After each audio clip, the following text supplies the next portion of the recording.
Hello, this is Happiness, a Sceptics Guide special Christmas bonus edition, where we offer tips to help you survive and thrive. Not every tip will match your needs and experience, so just pick the ones you're able to apply to make a positive difference for you over the festive period.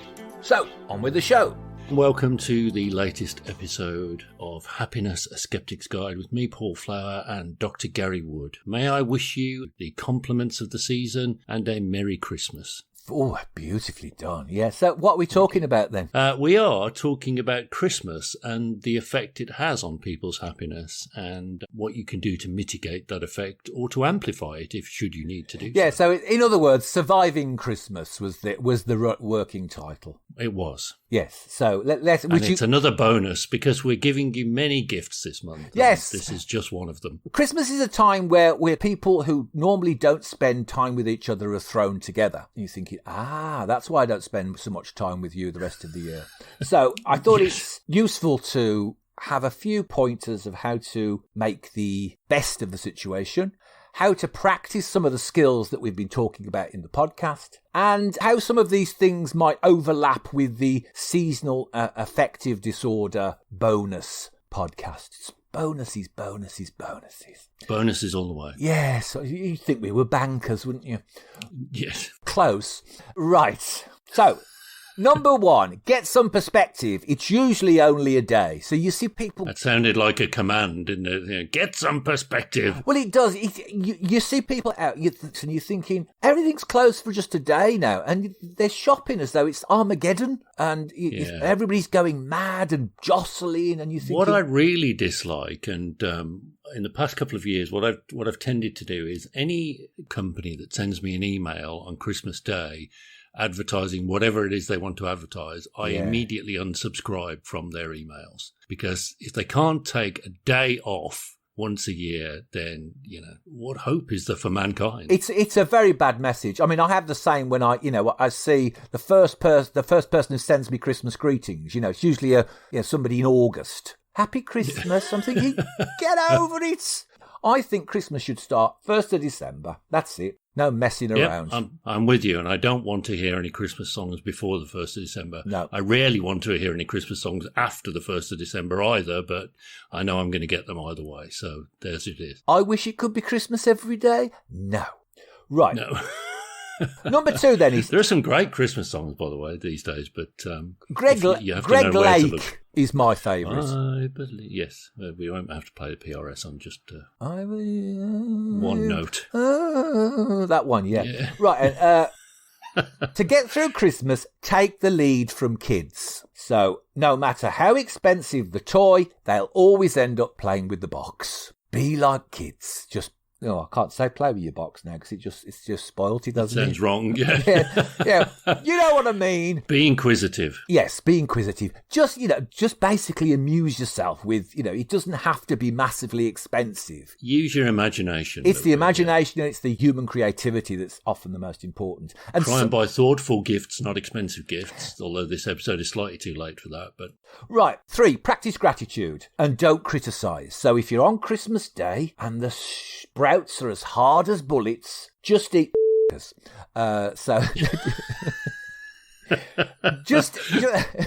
just eat them. Yes. Think about everything as a gift.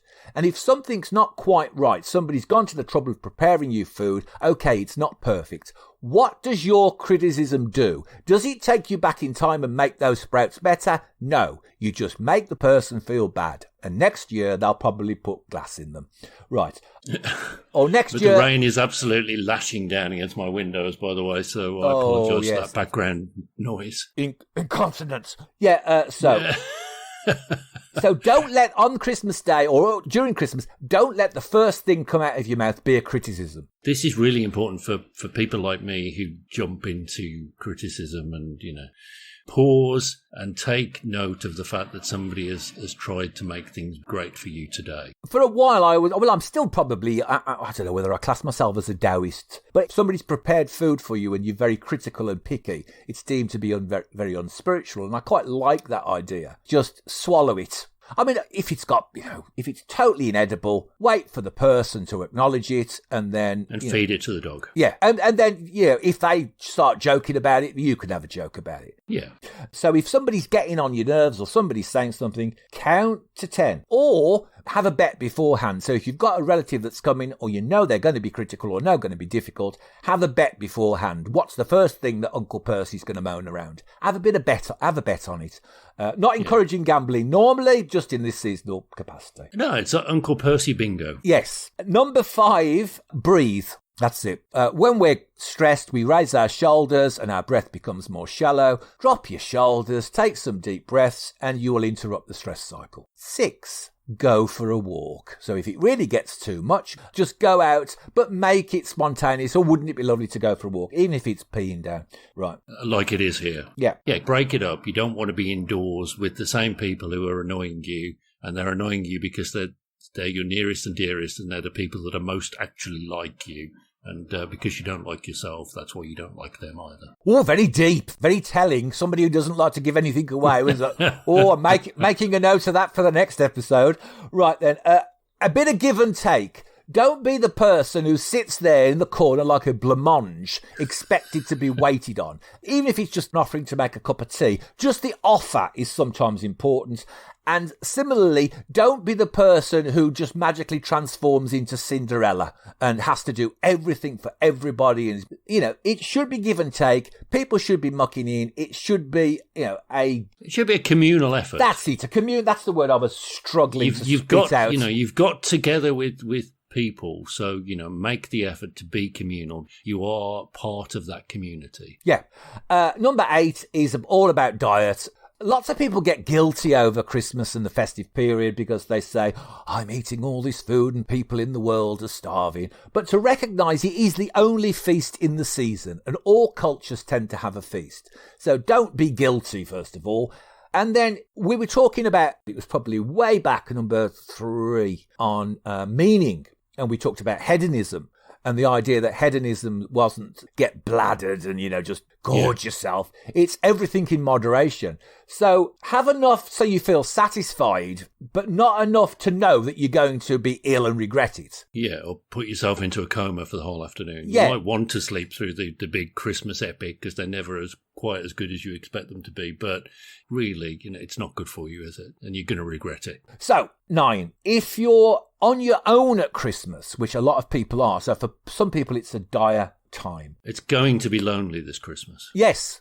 So to recognise it is only one day, to do some of the things we've mentioned on the list, but also to be kind to yourself, to plan, to pamper yourself, to reflect, to take stock, to focus on gratitude, and to make plans. So you might say, I've got Christmas on my own. I'm going to sit down, I've got my treats in my food, and I'm going to plan for things to be better. I'm going to plan some goals for this year. It could be a personal development day. But also, as we said with in the sad bonus episode, there are other people that are experiencing the same Christmas that you are. And, there are ways of reaching out to them as well, So I think there are hashtags and stuff on Twitter that people, join in on to kind of have conversations with each other because they're on their own. Some people like being on their own. That's all well and good. But if you're feeling it because Christmas gives you this image of everybody getting together, then, there are people you can reach out to that can help. Yeah, it's a good point, reaching out. So, and volunteering as well. I don't know what the situation will be like volunteering this year, but in the past, people have volunteered. So, if it's a way to spend time with people, to do something positive. And, make a commitment to do good for the whole of 2022. Yeah. Why not? That could be part of the goal. Yeah. And then also to take a moment to recognise that this time of year will also have an element of sadness. Yeah. So we reflect on those that you've missed.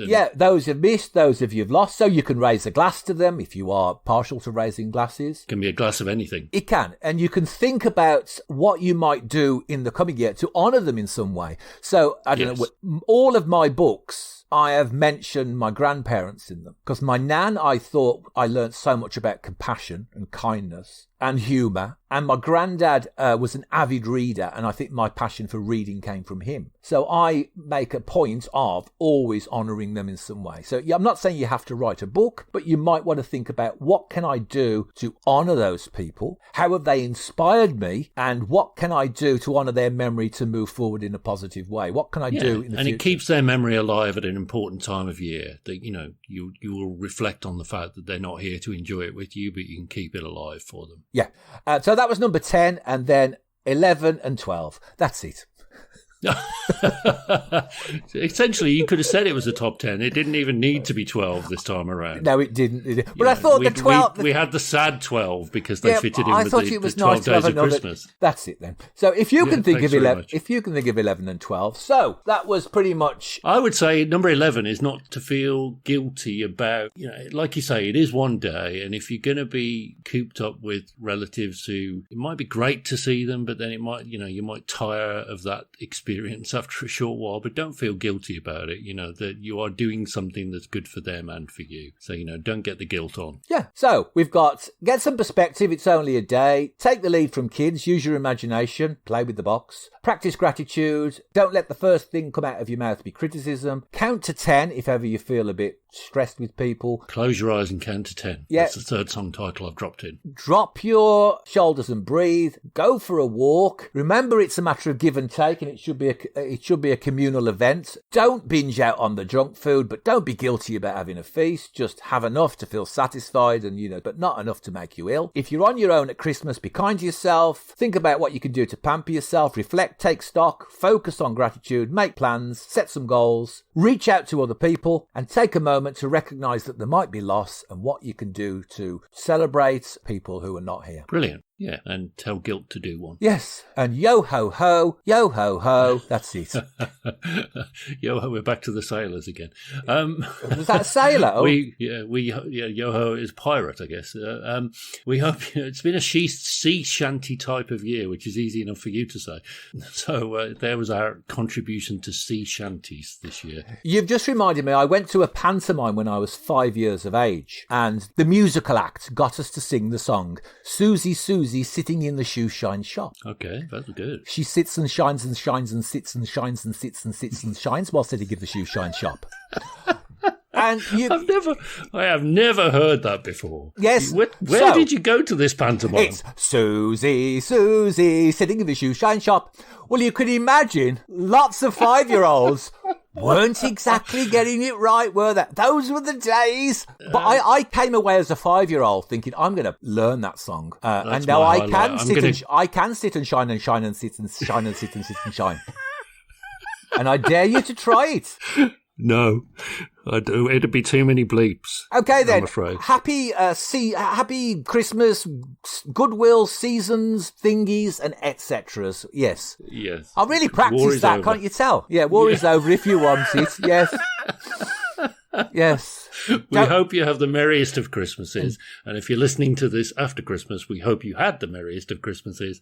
And you're looking forward to our New Year special, which unsurprisingly is going to be about New Year, New You syndrome. Yep. And what you can do to combat that, because that's a load of old nonsense for starters. Oh, that's it. Do prejudge. Okay, off we go. That was good. That was and is Happiness, a Sceptic's Guide, with Paul Flower and me, Gary Wood. We shared our tips of how to survive and thrive over the festive period that can be used pretty much any time of the year as well. If you like the show, do remember to subscribe, like and tell others. And if you've really enjoyed it, you can support the show at buymeacoffee.com/Sceptics Guide. Coming up next, happiness, goals and resolutions.